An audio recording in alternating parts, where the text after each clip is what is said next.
Welcome back to the Skid Factory. Today we're going to talk about all things Toyota JZ.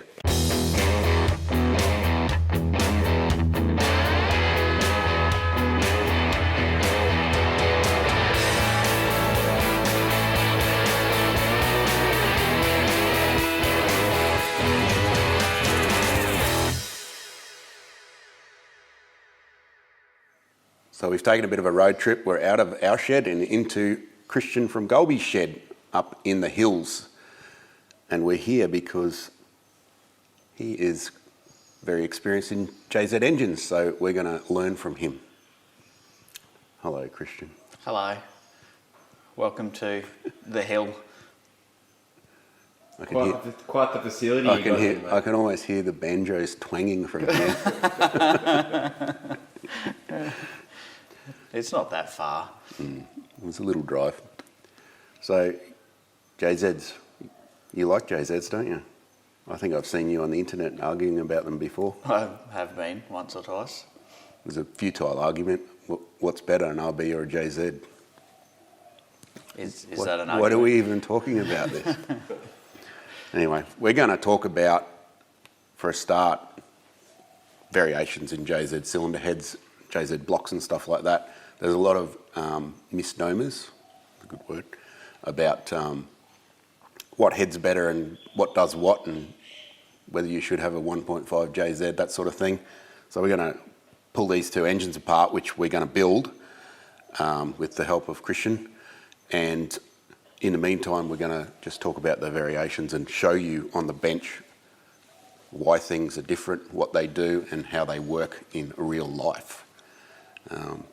I know you've got a heap of experience, maybe not as much as Kyle in the comments section, but we're just going to go with what has happened in real life, I think. How about that? I think someone who's got like 6 1JZ stashed down the side of their houses. Only 6? There's about 12 or 14 out there, probably. There you go. That's his experience to me. That's my personal collection too, none are for sale, by the way. Okay.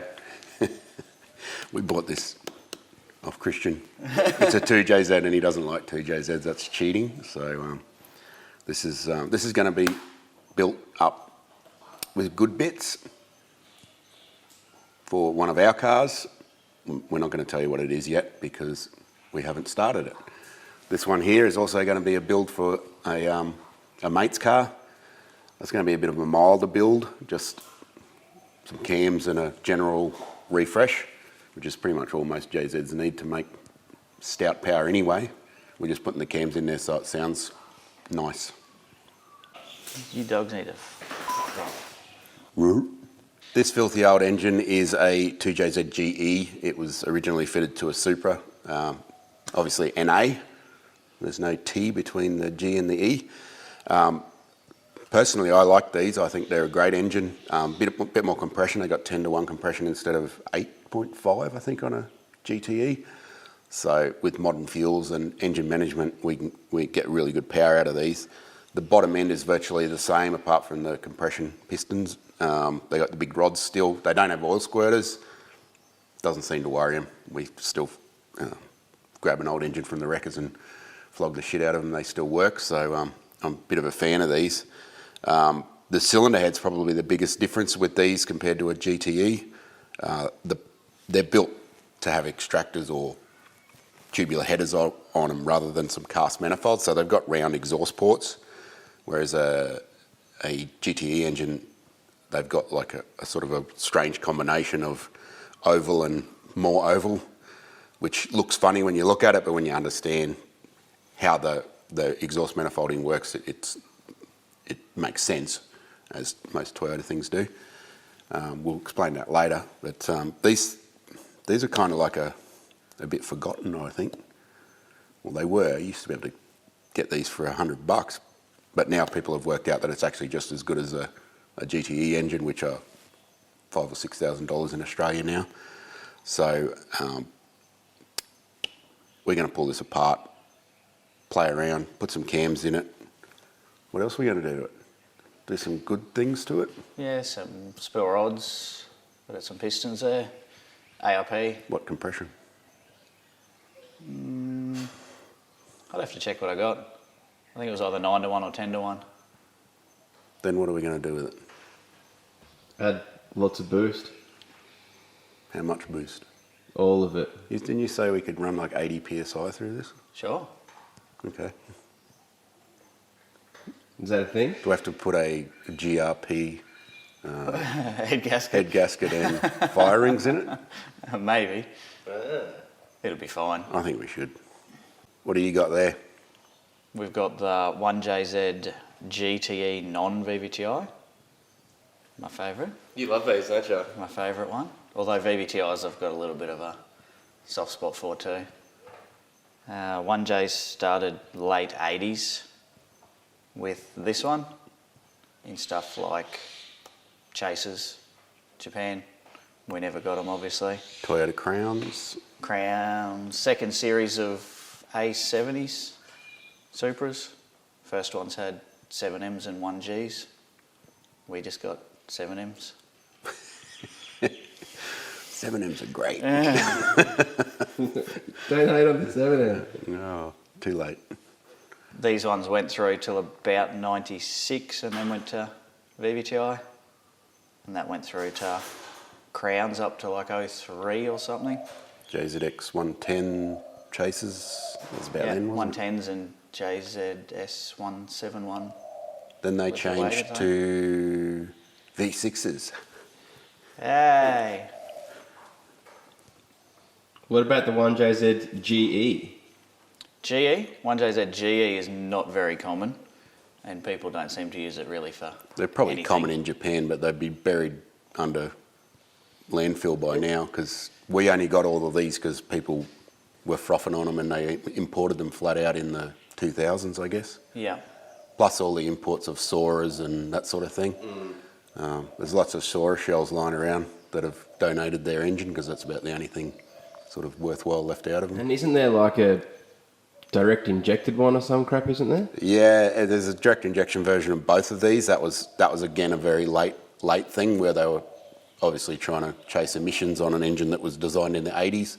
So FSE is F-head, which is a narrow angle. I'm presuming they only had one cam pulley and a scissor gear. That's what most F-heads are like. And the S is stratified fuel injection, which is direct injection. So I've never seen one in person, and I don't think Christian has either. Never seen it. Never seen it. No one's going to bring that sort of engine to Australia because no one can do anything with it, so there's no point. So that's we're just going to concentrate on these old bangers because they do the job, and there's plenty of parts for them. You can just ring up Harry at Goleby's Parts and get them on tick. Or Flengerman. Flengerman. Take your pick.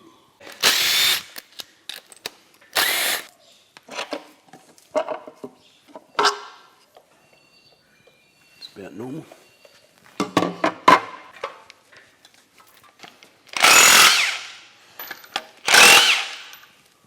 We could talk shit for hours about the little intricacies of these engines and the variations between all of them, but Woody's told us that we're not allowed to, so we're not going to. One important difference between GEs and GTEs is the way that the ECU senses engine position. So this 2JZ GE and 1JZ GEs, the early models that don't have VVT, it actually has a distributor and a single coil, and I think must be 24 and 1 or 24 and 2 actually, because it's Toyota. They have two cam positions. The Dizzy, we actually removed the Dizzy in this application because they're ugly and shit, and because Goleby's does a complete, what would you call it? A kit? Cam trigger kit. A cam trigger kit, yeah. So No, it actually works, so it's not a kit. it's not a kit, it's a kit. Yeah, so we're converting from a Dizzy to cam triggering, which is it's basically a So it's a GTE GTE oil pump with a 12 tooth, and it has a bolt-on sensor that comes over the top here onto the cam. We'll show you that later because we're going to use it on this engine. Getting rid of the Dizzy is a good thing, mainly because it's hard to get good spark energy through 5mm leads although some people claim that they can. And it's really ugly. And it's ugly as shit, yeah. So it's pretty easy. You can just pop a Welsh plug into this here, or you can buy a billet replacement cap. Yeah, we got billet caps now. Oh, yeah. Or you can use, I think they're a 30mm A Welsh plug, yeah. plug You can buy billet engine lifting brackets. from the interwebs. All the important stuff.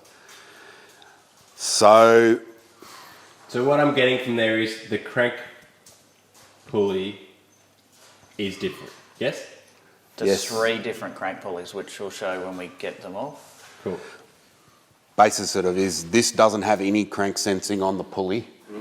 That has 12 tooth, and the VVTI's got 36 minus 2. And that, the GE had, sorry, the 1JZ had like 2 cam sensors or something, is that right? So all non-VVTI turbo have 2 cam sensors with 1 pickup each, which is opposite each other. Why's that? Is that just Because Toyota. Toyota things? That doesn't, in aftermarket ECU application, it does not need 2 of them, you just use 1. Yep. It's just the way Toyota, it's like a hangover from the 80s. They just do weird stuff. And VVTI went back to the 36 minus 2 with just the 1 rear pickup and 3 3 lobes. on the cam. So, because it's got variable cam timing, it needs that sort of, it needs to be able to sense the engine position with the 36 minus 2, that's why it's got 2 missing, but then it uses the 3 lobes to reference that against the crankshaft to know whether it's moved the cam, or to know what position it's moved to is correct. Yeah. So, I could be wrong, but I believe the early ones having 2 is just in case It's the a fail-safe ECU 1 thing, yeah. doesn't work. It's just literally a fail-safe. they If just, you're wrong, the comment section just will let do you crazy know, stuff. Goleby. crazy Toyota stuff like that. reliability. Yeah, Even though their sensors are actually really good and you rarely get one that fails, they had a fail-safe in place. what do we do now? Pull some heads off, Yeah, may as well. cams out. So these were going in the bin. Yep. Sweet. Yep. Woody, do you want to just snap one of these for old time's sake? Why do you rip on me so much, bro? It was a 1UZ, not a 1JZ.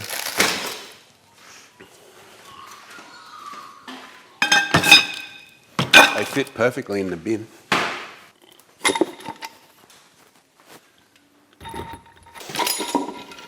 Crawdads.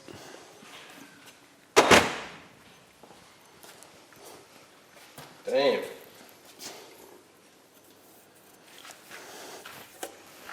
That one's watery. You sure it's getting a stock rebuild? Send it, bro. Next difference, probably one of the important ones to talk about, is GE engines have a 1-layer metal head gasket, which is around 0.3 of a mil, I believe. Whereas your GTEs have a multi-layer, which is nearly 1.3 mil. They might be 1.2, but equivalent to what most aftermarket gaskets use as the off-the-shelf thickness on turbo engines. So you just use genuine Toyota for... Genuine Toyota head gaskets are the best option.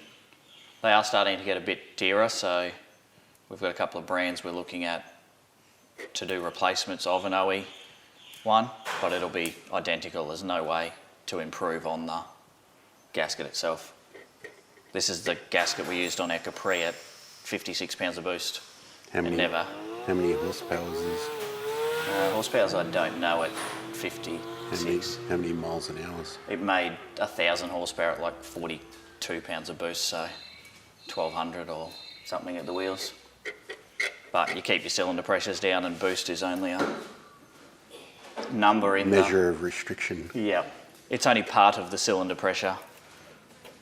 The laptop going up, up, up, up is the other part of the cylinder pressure. So we had plenty of fuel and not much timing and lots of boost, so. So this engine looks a bit worse for wear. Well, The bores are a little bit. If we can't clean this one up for a standard bore, which is what we need for this one, I've got plenty of blocks out there. I'll just swap one out for. you can swap out. This one I'll bore out to 20 thou, definitely. I just don't know if it'll clean up for standard, but And Alan, this one's all right? This one's going to be 20 thou over, yeah. I think I've actually got some standard pistons to go in there, which that looks like it'll... It looks pretty good. It was pretty carboned up, but you get that. Same deal as I was saying before, the one that you want to rebuild standard is Yeah, always the one that... Whereas that one we were willing to bore anyway because we've got to do pistons, but... That one looks good. But if we can put standard pistons in, it keeps the thickness in your Yeah. walls bigger. Not that you need it on a JZ, you can go 1 mil over and it's not going to really bother it. But as a general rule, the smaller the bore you need for putting boost in, the better. Yep. Not like an aspirated engine where you want extra cubes and So it's every little bit. also probably good to mention that the bore is the same size between a 1 and 2 JZ. It's a stroke difference. Correct. And obviously there's a deck height difference. So the 2 JZ is taller. You could probably, Which we will You measure. could probably measure it from the back here. It's probably the easiest way to do it. Without doing a proper measure. We just did a quick vernier measure off the back of the block, and it's 24 mil difference in deck Block height, block height. So So if you are doing a 1.5 JZ, say, where you're putting the 1J cylinder head on a GE block 2J because you've blown up your 1J and you want more capacity or for cheap, just remember if you've got all your pipe work and stuff done, everything is going to be 24 mil higher and in some instances might not even fit under your bonnet. yes, True that. Can we like close the 1.5J thing because that's not a performance upgrade? No, it's more like a... Gives you 1J more cubes, but But it's the way that I see it. It's like you've got a 1J with big cams, etc. yeah, if you've already got inlet manifold, head, cam, springs, and you blow up your engine and you want... exhaust manifolding. Yeah. and so you just use it. You can use a 2J. You can bolt all that on. Yeah. But if you're starting with an engine and you want to do it cheap, you're better off just buying a GE engine because you can buy all of the manifolds now, inlet, exhaust. You can buy our trigger kit, which isn't really expensive, and it nearly works out cheaper than... But just for me to So, like put the 1J... Let's just get it straight. A 1JZ GTE head is not better than a 2JZ GTE Yeah, head. that's what It's I wanted just to not. say. Yeah, and you can see that in like this pure example of exhaust port size here. Well, this is a GE, so that's a lot different anyway, but So that's a GE port, so if you want to zoom in on that. And then these are... That's 2J GTE, so without going into flow and etc., in my opinion, a round port that is bigger than an oval port that is smaller is your better option. So... But also note that head's ports are a lot bigger than a 1JZ's ports because Correct. guess what? The engine's bigger. Of course they are. It's just an old internet myth that a 1JZ head is better. It's not. But my cousin's uncle's brother's got a 1.5J Casita. Of course he does. So both the 2J heads will flow more than both the 1J heads. The end. No argument. But 1J's still better. Do you use that 'Cause I head on said your so. drag car? On your... So our Capri, this will, now that we've mentioned small ports, our Capri we just mentioned that made 1200 horsepower, whatever, we don't know exactly what it made, had a standard port 1JZ head. So it had bigger valves, cams, springs, but inlet and exhaust ports were all factory. Why do you do these things? Because the internet says you have to port them. On the topic of 1.5 JZs, a lot of people get this head put straight on that block, which does work, yes. Is it the right way to do it? No. So you'll notice on this block, it goes out to here, because 2J's, the oil gallery for the head goes straight into the head. So that's the oil feed for the head. Correct, that's the whole feed for the head. So it's not like an RB that have 2 or 3 along the side, is it? That Some still don't RBs work. have got 2, some Well, how got else are 3. you supposed to fill the head with oil and not leave any for the bearings? But just have one hole is fine and feed it through the head. You don't need restrictors and yucky stuff. Even in engines where we have 100 psi of oil pressure, they don't. Apart from quarter mile stuff, they never really fill the heads. 1J, the block is a lot wider, So the 2J one only goes to about there on the flat surface. It's because 1Js go up to like a blanked off bit and then across. So if you put this head on that block, you'll notice that the block will sit about there and you'll have somewhere between 0 and 1 mil of sealing. So they do generally seal, but I have also seen some that will weep oil down here, because literally that's about where the top of the gallery for the head is. So you're sealing by not much. Can we put the 2J gasket on that to show Yep. the difference? So you can literally see it's covered by, Nothing. that is how much you're letting the gasket and block seal by. So the simple solution, most machine shops will be well under a couple $100 to do this, including facing. Weld this hole up, drill through there on an angle. Simples. So then that would basically kind of make it like this one, I suppose. Correct. Makes it line up probably. Makes, basically that was what the block would see then, and it's just going through on that angle. How many times have you been asked this question? Per week? Lots. And then they argue and say, but my friend did it and it was fine. I said, yes, but why don't you do it the proper way while you've got the head off? That might be my uncle's cousin's 1.5J. So they want your opinion and then they argue and say, no, you're wrong. Isn't that called an ask hole? That's an asshole, yes. Don't be an asshole. One of the interesting things that I've noticed over the years, which still kind of confuses me, and I'm not smart enough to calculate volumes and stuff, it just works. 1JZ exhaust valves, non-VVTI, VVTI are all the same size, are 30 mil diameter. 2JZ, GE, GTE, non-VVTI, etc. are 29 mil. So 2J has a smaller exhaust valve than what a 1J does. So that means a 1J head flows more. Well, does it? Maybe that's what it is. Is it the valve that flows more, not the head? But why would Toyota put a smaller? That's a question for the comments section. Is it airspeed to help turbos spool quicker? Is it, I don't know. Smaller hole, the air's got to come out faster, doesn't it? I'm not going into Bum, this. bum, at all. bum. I'm out of this. But that's where it gets more confusing. 1JZ have a 32 mil intake valve. 2J have a 33.4, I think it is. So that's a 4.4 mil difference, if my calculations are right. That's a 2 mil difference. So why does a 2J have a big intake, small exhaust? Bigger exhaust, smaller intake. Intake's still bigger than the exhaust, obviously, but versus the 2J. You can even nearly see it in the... If you put your camera up, you can tell that that one's a lot bigger than that one, whereas that one's only a little bit bigger than... You can interchange valves between 1J and 2J. So we use 1 mil over exhaust valves as the standard exhaust valve for a 1J. There is a very slight difference in collet height. So you just have to double check your spring pressures, as you'll get 5 pounds of seat pressure difference maybe between the two. Make sure it doesn't coil bind with the different height in the collet. But a lot of places actually make 1J specific valves now, so. Have you got like a different, you got a 1JZ VVTI head also to we can look at? Yep. Yeah? So valve size stays the same, 1J VVTI, same as 2J, NA, turbo, VVTI are all the same. Which one do we compare first, 2J or 1J? Mate.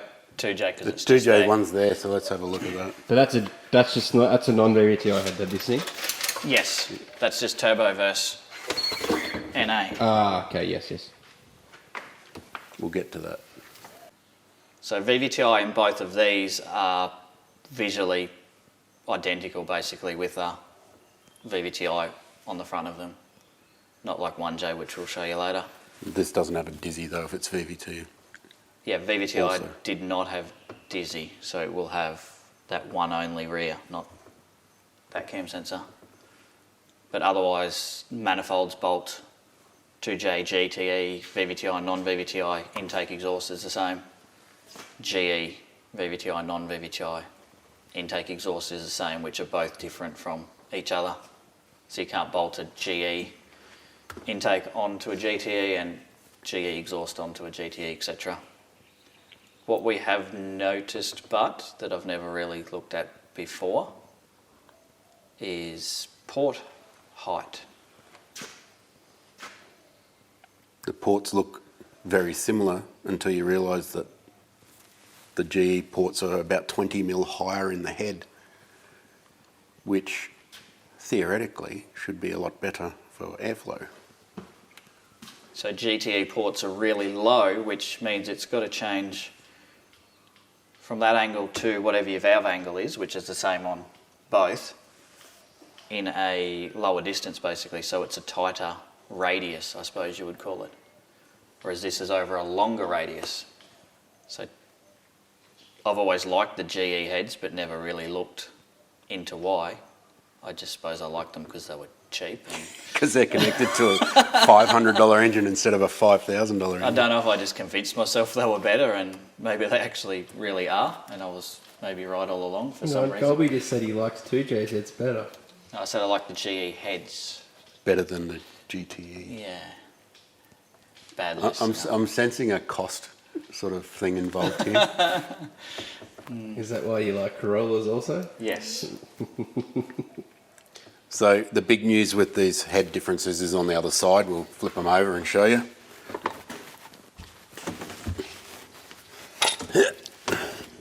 How come you get the clean one? So this was the reason that I'd originally liked the GE heads, because they have a round port versus an oval port. There's plenty of argument on the internet that oval pipe or ports or etc. doesn't reduce flow versus a round, but... Isn't that just oval because it's coming out at like... The middle one's oval and it's straight. These ones are bigger oval because if you imagine a pipe and you cut it at a 30-degree angle, Yeah, that's what I thought. it becomes a bigger oval. It's actually not a different size in reality, but it's all designed to go into these little short cast manifolds that connect directly to the turbos, because that's what the engine wasn't designed to be doing 5-second passes. It was designed to make an Aristo cruise along nicely and feel like a big engine. So this to me seems like a flawed design for what they are actually using them for now. However, you can't argue with the results, I suppose. It also looks like, so the ports travel, the back one mainly inwards versus the back one. So it also doesn't travel as far in. So This one does a bit more. this port is a lot closer to the back there, whereas this one actually travels a lot further forward as well. So that one's essentially getting more direct flow. So the same sort of height, but it's the same deal. It's travelling at an easier You path. guys need some data to back up your claims. We're not claiming anything, we're just observing the differences, Visual. visual observations. I'm writing this down in my mind, not on paper, so no one can tell me I'm wrong. I reckon it's pretty cool that you got like a brand new head from Toyota just chilling in your backyard. That's required when you're We had to actually pay Naomi. close contact with a 2JZ wrecker. Naomi only just let us touch this. It was out of bounds in the private collection. You've actually ruined it now because you've put your fingers on it. It's not pure anymore. So yeah, not only are they round, they have a slightly easier path visually. I'm not going to go and flow bench them, etc. And you can Google that and find 10 different answers, and everyone tells you that the 1J head flows more anyway, so you do 1.5s and ridiculous interweb stuff. Conspiracies. Either way, any of the heads are going to make more power than most people will ever need. So Yeah. Which probably brings us onto the 1JZ heads, the VVTI stuff. My early experience with them was you just could not get them to make power like you could a non-VVTI 1JZ, and I don't know what you've done, but you've fixed that. But back in the day, it was just like they just would not work as well. Like you wouldn't get the gains you would out of the non-VVT. So we'll throw these junky 2JZs heads to the side and have a look at some good 1JZ stuff and explain the differences. There's very significant differences in design between a 1JZ VVT head and a standard one. It was actually more like a clean sheet than a slight modification with the 2JZ. Here's the 1JZ heads, VVT, non-VVT. The inlet is actually the same. You can interchange the manifolds if you want to. Probably not any reason to, but deletion of the second cam sensor. There's only the rear one. That's, again, we mentioned that before, there's a VVT thing. The rest of the head on this side actually looks the same. The VVT operation is actually built into the cam cap on the front of the inlet cam itself, so it's not even part of the head, so to speak. And it has an external oil line that goes down to the block, which I believe they did change the block slightly to account for that. They put a large Yeah, where it's got the 1/8 thread, normally it's got like an Yeah. M18 or 16, Yeah. I presume that is.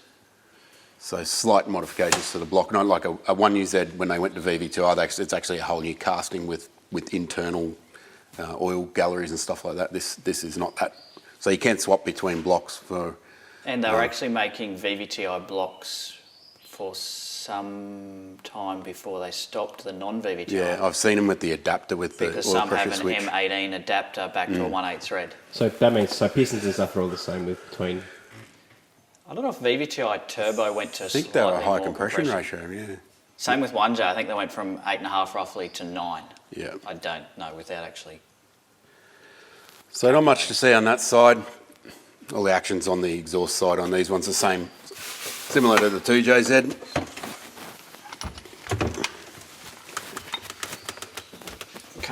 We'll go flat with it. Got a broken stud, I can't go. Get some squat action. So on the inlet, we also noticed that the height was very slightly different, the port height. It actually, Not enough to really, not that it matters. couple of mil. Obviously they changed it. It wasn't 20 mil like the other ones. So this is the non-VVTI versus VVTI. So oval port, this is all designed to feed exhaust gas as fast as possible into a turbo that starts about here. Same thing as the 2JZ GTE head, it's oval centre and bigger oval outer. That's because it's cut on an angle, relatively speaking. It's all pointed at the turbo, which starts about there. So 1J also, this gasket will fit on here. Same with 1J VVTI, this gasket will fit on here. Whereas 2J GTE, that gasket is different to that gasket. So that's a fun fact that doesn't really mean anything, but. So a lot of people will notice, although it's not as bad as it looks, the VVTI have smaller ports. What is the size difference? It is, I think they're like 27 mil or something. 26 and a half or something maybe. Come on, bro, half a mil. So do we go into 25 NB manifolds on VVTIs? Let's not go there. You made a video about that, didn't you? Let's not go there. But to give you an idea, there's people still use 25 NB, whereas the port is actually 28, approximately. So to summarise the head situation, all of these cylinder heads are all good. They can all make big power, 1,000 horsepower, as demonstrated by Goleby's. Me, myself, I'd probably just leave the head on the engine that it's meant to be on and just work with it that way rather than swapping and changing and thinking you're doing some rocket science that's better than Toyota could do. Pick your engine you like best or whichever one you've got and go with it. It's probably enough head talk for now. We're going to start pulling these bottom ends down and we'll have a quick look at them. Surprisingly, not much to see in the bottom end of a JZ, but we'll check it out anyway.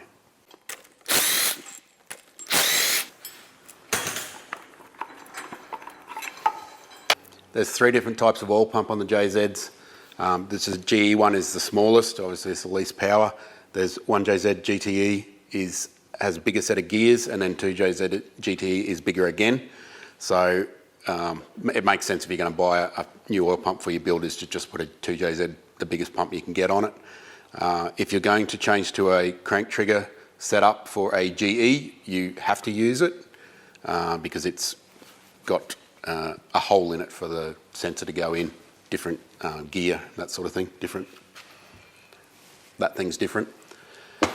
So in saying that, the 2J GE had the smallest gear set in the pump, but it's still 100 times better than, say, an RB or a Barra pump. So you just wanted to rip on RB. So don't panic that you're using, if you turbo your GE and don't want to pull the engine out, the pumps are still really good pumps. It's just the fact that the 2J GTE there pump is better ones, extremely good pump. That's how Toyota rolls. And one of the reasons why these things are better is because they were probably designed around problems that the RB had in the 80s that Toyota already knew about. Have a look at the pump drive. So you notice a lot of aftermarket people use spline drive to drive their gears It's now. far better than anything on any other engine I've ever seen. It's apart from chain drive and a side-mounted thing on some V8s and stuff from Nissan. 2 flat edges that have clearance that go knock-knock when the engine changes direction is and a super high load on it. It's just basically hammering itself to death at the same time. So this is a precision fit. It just works. It'd be like making They should have done that.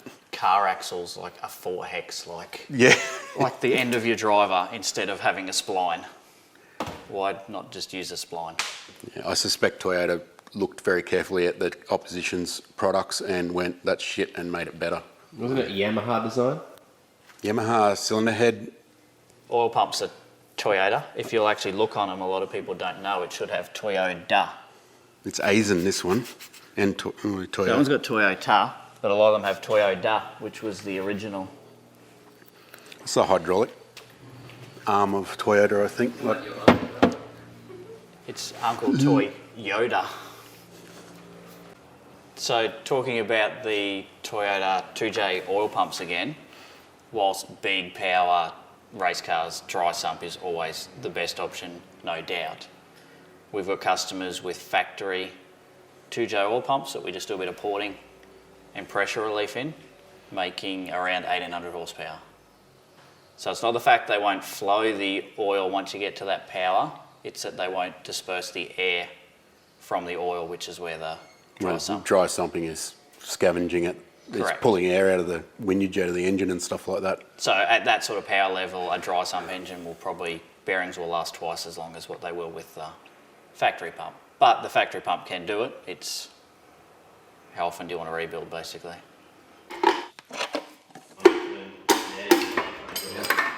Engine block wise on the JZ, there's really not a lot to them. It's a super simple traditional design, 2-bolt, all that sort of stuff, nothing much going on. I think the story with these is they've just paid particular attention to the quality of the casting for a start. Oil galleries are huge, a lot bigger than most engines that you'll see around. And that's about it. That's the strength is just in the quality of the original manufacturer rather than anything special going on.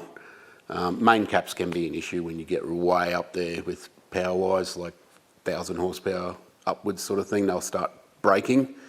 Of course, there's a solution to that. Just billet main caps and that sort of thing. Blocks, people don't normally touch till a couple of 1,000 horsepower, I guess. And you don't need any fancy girdles or anything like that. The engines are pretty balanced, so the cranks don't walk unless something's making it walk. As we mentioned earlier, one JZ is 24 mil shorter, obviously shorter stroke.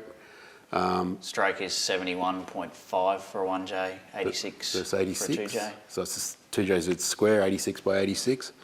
We just had a brief discussion about which is better and come up with nothing. So oil squirters, the turbo blocks have oil squirters, the non-turbos don't. It doesn't really cause an issue I don't feel in reality. to squirt hot oil on one side of the piston but not the other. It's Keep the tune good and the piston's going to be cool Yeah. anyway. I think we've seen like 650 horsepower out of one of these with a turbo that could probably make about 660. So they're quite efficient engines at making power, providing the tune is correct. Which brings me to 2J GE and GTE. Cranks rods are the same for the exception of GE VVTI had smaller rods, but non-VVTI GE have the same rods and crank as GTE. And in my opinion, they're more compression, which also, I believe the piston would be stronger in a GE engine than a GTE. Because the crown's Because thicker. the crown is thicker. So, as much as people want to argue and 2J GTE will make 1,000, blah, blah, blah, I reckon the GE piston is a better piston. So, 1J rods are shorter, same bore size. You can interchange pistons between them all, but it gives you different compression ratios because the crown heights are different. Some have bigger dishes, some have... So, So don't bother doing that. Off-the-shelf piston, a 10-to-1 2J GTE is around 9-to-1 in a 1J. But just, you can buy what you need off the shelf, so don't mix and match. Crank-wise, nothing to see here. Just an incredibly well-produced factory crank. It's pretty much all you need, really, isn't it? Well prepared. Pretty much. Basically everything in the 1J here is shorter and just a stout, so technically will be stronger to a point, whereas the 2J they've just stretched everything out so it's longer, so So EJ20, EJ25. pretty much. Don't bring Subarus into this, bro.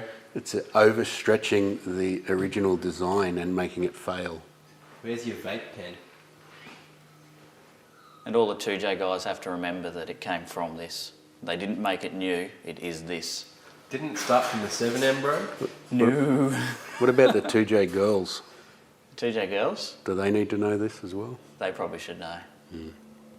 We're all done with the teardown of these two engines. It's probably fair to say that we've only just sort of scratched the surface a bit about the knowledge and the comparisons between these engines. This is meant to be a general information thing, not a specifics of race car modifications or anything like that. Suffice to say, if you're going to go with a JZ engine, you're not going to lose. They're an awesome engine. Can't really go wrong unless you get one with the skinny rods and put boost into it, but we won't go there. For now, we're done. These are going to go off to machine shop, get any machining necessary. The two engines are going to be built in completely different ways. More of a standard 1JZ, heavily modified sort of race 2JZ. We'll be back in a couple of weeks to work on the assembly work. And then when that's done, we'll start thinking about cars to put them in. But that'll be another story for another day. Thanks to Christian and Naomi for having us and sharing some info. The great thing about this is we were able to have all the versions of the engines and bits and pieces of them in one place, so we could actually look at them. We both discovered some stuff that we didn't know because we probably never had them next to each other to compare, and that's always a good thing. I think from Christian's point of view, the 1JZ is the best engine ever made. From Naomi's point of view, the 2JZ is, so you can go either way, but you pretty much can't lose. So get JZing, and thanks for watching.